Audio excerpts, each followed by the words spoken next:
Qu'on se souvienne et qu'on se rappelle, un avocat est au service de ceux qu'il défend. Je suis au service d'Ousmane Sonko. Et là aussi, c'est un changement paradigmatique. Là aussi, il y a une rupture radicale avec les mythes des sorciers blancs et ainsi de suite. Ce que réussit à faire Ousmane Sonko et ce que, de façon plus générale, réussissent à faire tous les panafricanistes qui se battent pour la souveraineté des peuples, qui se battent contre les bourgeoisies, en l'occurrence celle de Dakar, qui vivent de l'accaparement et du pillage, qui empêchent la redistribution de ressources et l'investissement dans des infrastructures qui permettraient à leur peuple de s'émanciper, qui ne vivent que par le parallélisme avec les élites dirigeantes européennes, qui n'essayent que de les singer, qui n'ont aucune forme de création et de créativité contre ces élites domestiquées. Pour les membres d'un peuple, c'est un engagement qui fait miroir à celui que l'on tient en France, auprès des Gilets jaunes et à travers la planète, auprès des populations qui sont en position de lutte, qui tiennent droit et qui sont dans la dignité. Et c'est cela qui fait peur à Macky Sall, et c'est cela qui fait peur à la France, parce qu'il ne faut pas oublier que c'est la France qui est derrière ce qui m'est arrivé. Ne jamais oublier que c'est, avant M. Karim Diop, le ministère des Affaires étrangères français qui me dénonce au parquet de Paris pour me faire emprisonner. Parce qu'ils ont aussi peur de moi en France que le pouvoir sénégalais a peur de Ousmane Sonko. Donc cette alliance, elle me semble fondamentale, elle me semble très significative, et je compte la tenir et jusqu'au bout avec les armes qui sont les nôtres, c'est-à-dire à main nue, avec la puissance de la parole, puisque ce sont que sur le fondement de parole que mon client et moi avons été poursuivis, puisqu'ils ont décidé de faire de mon destin le même que celui de mon client, puisque je suis poursuivi pour les mêmes faits. Je suis encore sous contrôle judiciaire et je suis encore menacé de perpétuité, ce qui est un scandale. Eh bien, il a créé ce régime, et cet homme qui est à la tête du régime, une communauté de destin qui est particulièrement forte et qui sera invulnérable. Et je tiens à le dire à tous ceux qui nous écoutent, qui sont dans des situations difficiles ou qui craignent de l'être, et qui de ce fait craignent de se mobiliser, de s'engager, craignent d'organiser ou de participer à des manifestations, craignent de dire ce qu'ils pensent sur les réseaux sociaux, craignent à un moment donné de prendre des actes pour marquer leur opposition à cette oppression politique, que nous sommes et nous resterons à leur côté, qui ne seront pas abandonnés, qui ne sont pas seuls et que nous continuerons à porter leur voix à l'extérieur pour nous assurer qu'à le moment venu, ils puissent être défendus et soutenus, y compris dans des situations de difficulté.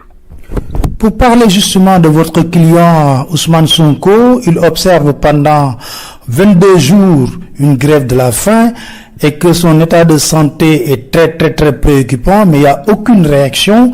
Il est même admis au niveau du service de réanimation. Alors, qu'est-ce que vous comptez faire quand même pour sauver sa vie? Nous sommes en train de lutter au quotidien avec mes confrères pour faire face à ce qui nous apparaît comme une injustice et une violence flagrante.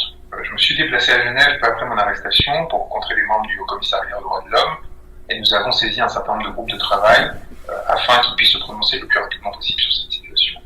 Mais nous sommes dans une situation, et je tiens à le dire parce que cela fait écho au discours de M. Sonko, une situation où le destin des Sénégalais est et doit rester entre leurs mains.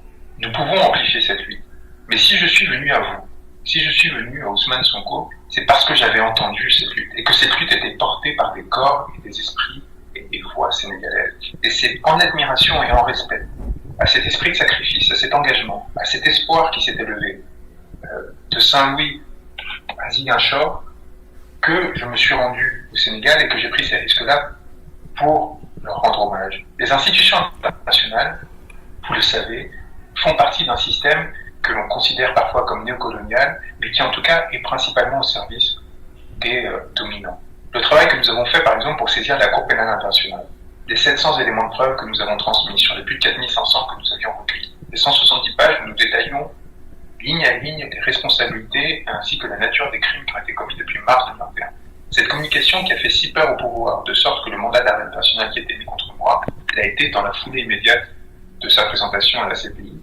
Elle doit servir de base pour que, lorsque la transition démocratique interviendra au Sénégal, le peuple sénégalais lui-même puisse décider ou non de juger les personnes qu'il considérera responsables de l'atteinte à ses principes constitutionnels et démocratiques et de l'atteinte à son droit à l'autodétermination et de l'atteinte au corps citoyen sénégalais qui s'est mobilisé. Les institutions internationales sont des instruments pour donner un écho plus grand à cette lutte. Mais le politique, il est fait de corps qui s'engagent sur le territoire. Et c'est pour ça qu'il faut sortir du fétichisme qui consisterait à penser que la solution viendra de l'extérieur. La solution vient des entrailles de ce territoire, des entrailles d'Ousmane Sonko, qu'il refuse de nourrir justement pour marquer sa rupture par rapport au sort qu'il est en train de vivre, pour marquer son refus de l'oubli, et surtout pour rappeler l'ensemble des Sénégalais à s'engager à ses côtés, et pour faire preuve du même esprit de sacrifice que lui-même est en train de montrer. C'est ce message, avant tout celui-ci. Le reste, nous, hommes de droit, en tant qu'avocats, nous ne pouvons que traduire cette volonté populaire. Nous ne pouvons que la codifier en des mots qui permettront à celle-ci d'être entendue et qui permettront à chacun de faire face à cette situation dans le respect de leurs droits fondamentaux. Mais ce n'est que dans le maintien du soutien le plus primordial, le plus charnel à cet homme qui, depuis 2016, se met en danger pour porter une vision alternative de la politique au Sénégal, qui aujourd'hui, il me semble, est le seul candidat qui réussit à prendre cet engagement de faire face à ce système d'exploitation de pillage qui s'est mis en place depuis des années à Dakar, plus largement au Sénégal. Ce n'est que à travers les corps des Sénégalais que son destin pourra être sauvé, et nous ne pourrons servir que de point d'appui à celui-ci. Sinon, car c'est bien ce à quoi on voit, on assiste, il y a deux hypothèses. Soit ils veulent le tuer et s'en débarrasser, et peut-être que le régime a atteint ce point de non-retour. Peut-être que le régime aujourd'hui considère que, au regard des atrocités qui ont déjà été commises, nous ne sommes plus à celle-ci près.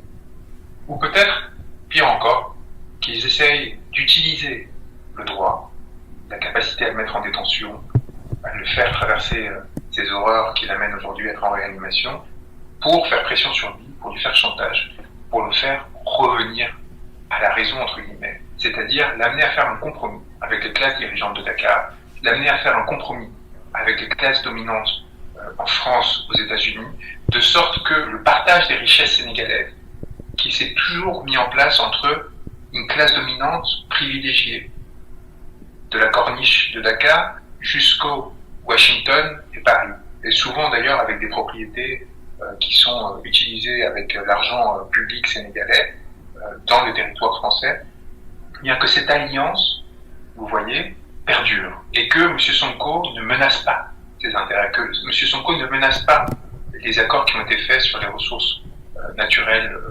sénégalaises, que M. Sonko ne menace pas les pactes de corruption qui ont été mis en œuvre entre tant de candidats putatifs aux élections de février 2024, qu'il s'assure que le système sera préservé comme il l'est, tandis que les pêcheurs de Saint-Louis continueront à souffrir du chômage, tandis que la jeunesse de Dakar s'enfoncera dans la drogue, tandis que la Casamance continuera à s'enfoncer dans des conflits armés pour essayer de revendiquer son indépendance du fait de l'absence de considération qu'elle reçoit. Ce qu'ils espèrent, c'est qu'il accepte cela et que ce soit seulement à ces conditions-là qu'on lui laisse se présenter. Et si le peuple sénégalais souhaite s'assurer que M. Sonko reste pur, qu'il continue à porter sans équivoque ses seuls intérêts, eh bien, il faut qu'il soit à ses côtés, il faut qu'il l'extirpe de cette situation par tout moyen, avant qu'il réussisse soit à le faire plier, soit, comme je le crains, parce que je considère M. Sonko comme un homme intègre, qu'il finisse par le faire rompre et s'effondrer. Parce que M. Sonko, je pense, avant de plier et de négocier, préférera rompre et s'effondrer. Et c'est un avertissement qui vaut, et je me permets d'être un peu long, mais aussi pour les puissances internationales. M. Sonko est peut-être l'une des seules figures panafricanistes en position d'exercer un pouvoir aujourd'hui qui ne se soit compromis avec aucune puissance étrangère, ni évidemment avec la puissance coloniale passée de la France, ni avec d'autres puissances opportunistes qui cherchent à prendre leur place. Il est seulement aux côtés du peuple sénégalais. PASTEF s'est construit dans la modestie, avec peu de moyens, et seulement avec le soutien des Sénégalais.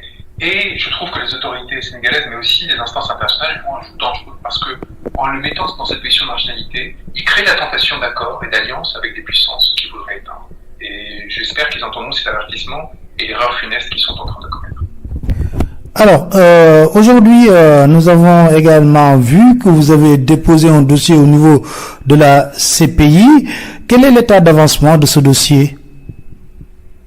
Écoutez, le procureur de la Cour pénale internationale a été élu en 2021.